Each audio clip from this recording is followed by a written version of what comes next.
tell us how you kind of got into real estate? Yes, I've been wanting to become a builder for some time now, and I started as an agent. Just so I can get my feet wet and learn the transaction side of real estate. It also helped me pivot into partnering with builders. So what advice would you give yourself, like, if you were able to talk to Chyna 10 years ago? Oh gosh, I definitely would say I wish I would have gotten into real estate and been able to do more of music and real estate, just because it's such a great opportunity to have something that's wealth building, right? But I mean, my advice is just, to be able to go for it more. Welcome back to another episode of Simple Chat. I'm your host, the CEO and founder of Simple Lending Financial, Janine Casio. And today we have a very special guest with us, Chyna. Chyna, do you mind introducing yourself to our audience? Absolutely. My name is Chyna Marie. I'm originally from Portland, Oregon. I've been in Texas for about 2 years. I'm a real estate agent and becoming a developer and builder. Wow, you've only been here for 2 years. Yes. And I found you through Instagram. You make such a good presence, by the way. Well, thank you. I think I saw you do like another panel or something. Yeah, yes. That's awesome. Yeah. So can you tell us how you kind of got into real estate? Yes, I've been wanting to become a builder for some time now, and I started as an agent. Just so I can get my feet wet and learn the transaction side of real estate. It also helped me pivot into partnering with builders, being able to have some leverage to bring to the table. And that's how I started. I went to Champion School, got my real estate license, and I've been on the ground running ever since. So very cool. Yeah. And what were you doing prior to real estate? Music, music artist beforehand. So urban hip hop type of R&B music is what I did before. So I'm just curious. I don't know if you watched the show Owning Manhattan, but I'm kind of like obsessed with it. Oh my God, I'm obsessed too. There's this one girl that like Broadway was always her thing, but it brought her to New York. Correct. And then she was in real estate. Yes. Mostly because it was like, I want to make money, but this is my passion. Like, do you feel like right now it's like you're on this like money career thing and then you might go back to music, or are you still kind of dabbling in music, or you think like, no, it's real estate? It's just real estate right now. Nice. I love music and it's always going to be my passion.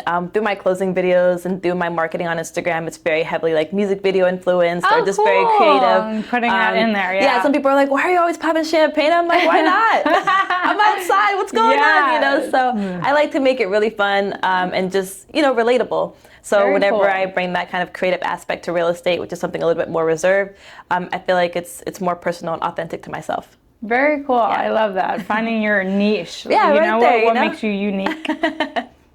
So what advice would you give yourself, like, if you were able to talk to Chyna 10 years ago? Oh gosh, I definitely would say I wish I would have gotten into real estate and been able to do more of music and real estate, just because it's such a great opportunity to have something that's wealth building, right? But I mean, my advice is just, to be able to go for it more. I think I kind of shied away from some opportunities just because of the lack of knowledge, or didn't have the right community of people around me that had the knowledge.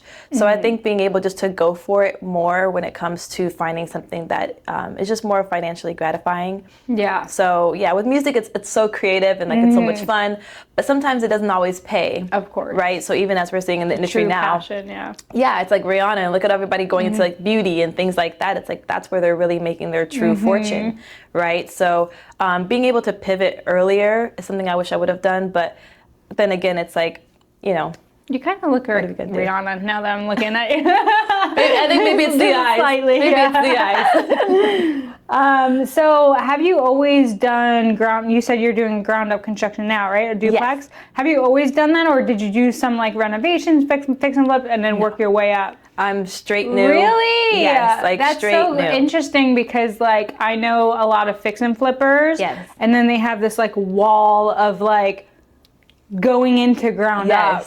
And that's what normal. So you're just jumping in. Yeah. The deep Got end. my license. I'm like, okay, I want to become a builder.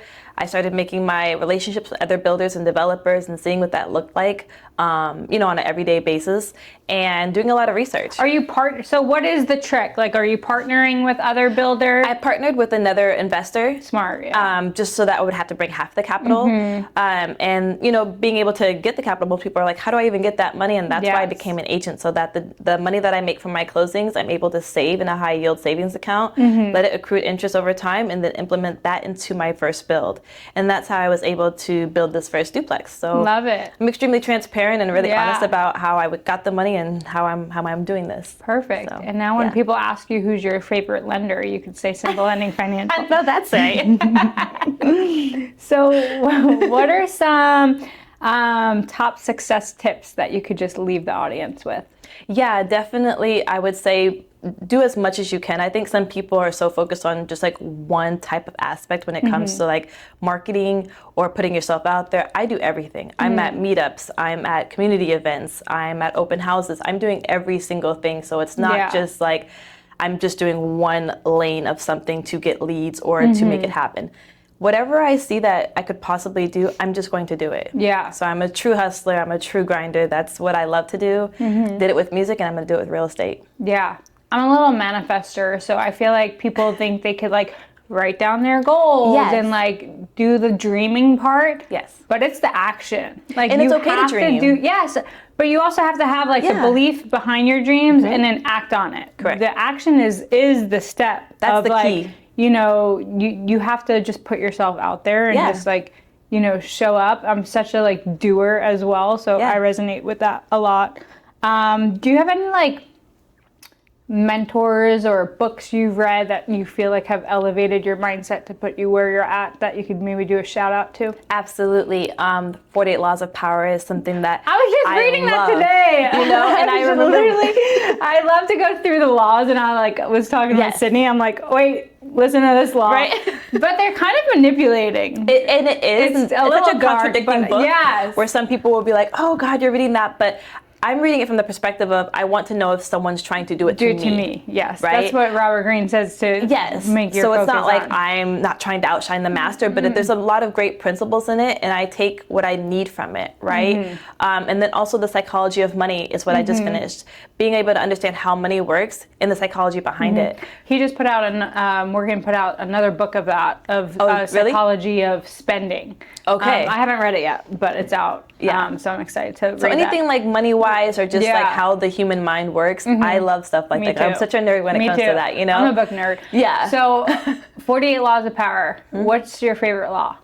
Never outshine the master. Okay. That's my the favorite first law, one. right? It's the first law, and I really like that law just because, yes, you can have mentors. Yes, there's always going to be someone higher than you, and being able to know where you are without trying to take over that. Of course. Right? Because you have to be humble and like learn. There's always something you could learn from someone else, even if they're in a position that's technically below you. Yes. So always just being humble and like asking questions and have that curiosity. It's like a very mindset. student-like mindset. Student-like. And that's what I always have. Yeah. That's what I had as an agent. That's what I'm having as becoming a builder, a developer, in any aspect, always having that student-like mindset. Cool. Yeah. Love it. Well, I love that you just got into building. You know, obviously, I feel like you're going to be successful no matter what you do. So even excited if it were about to follow music and building. So I'm excited to keep up and follow your journey. Well, thank you. And if the audience feels the same way, which I'm sure they do. Yes. So how did you know, like going from real estate agent to building a duplex? Like, how did you know that was the path? Well, when it comes to duplexes, it's something I wish I would have purchased before buying my single family house. Also, duplexes are moving faster than single family on the market currently because you're able to house hack, living in one side, renting out the other, and you're able to get pre-approved for a higher price point when it comes to duplexes. So that's why I pivoted that way, just because it was more of a inventory strategy where I can get it sold faster, essentially. Very cool. And obviously having your knowledge as a real estate agent helps that. So Absolutely. knowledge is power. Knowledge is power. What would you say is your 5-year vision for where's Chyna going to be in 5 years from now? Oh gosh, absolutely. When it comes to 5-year, even by next year, I'd love to be doing custom spec homes. Nice. So just right shy under $1 million.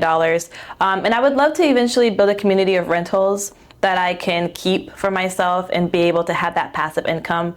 I'm not looking to be in real estate for the next 25, 30 years as an agent. You know, that's not really my goal. I really want to move to Bali and live my best nomad life. So I'm looking to get in, do what I need to do, create that generational wealth, help people along the way, build my community, and be able to go live my best life in Bali somewhere. Perfect. Right? I'll call you in Bali. So can you tell us a little bit about your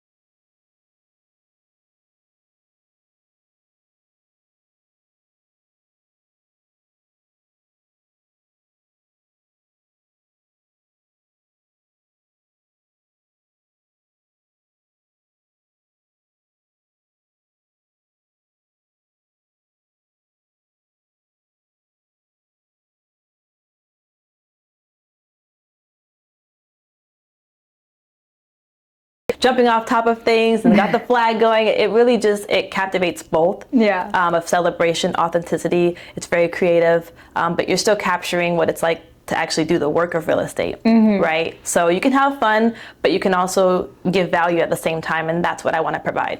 Love that. Yeah. How do they find you and follow you? Absolutely. It's all social media is going to be Chyna Marie Invest. So, yeah. Easy enough. Easy enough. Thank you guys for tuning into this episode. Please like, subscribe, and share the video with a friend.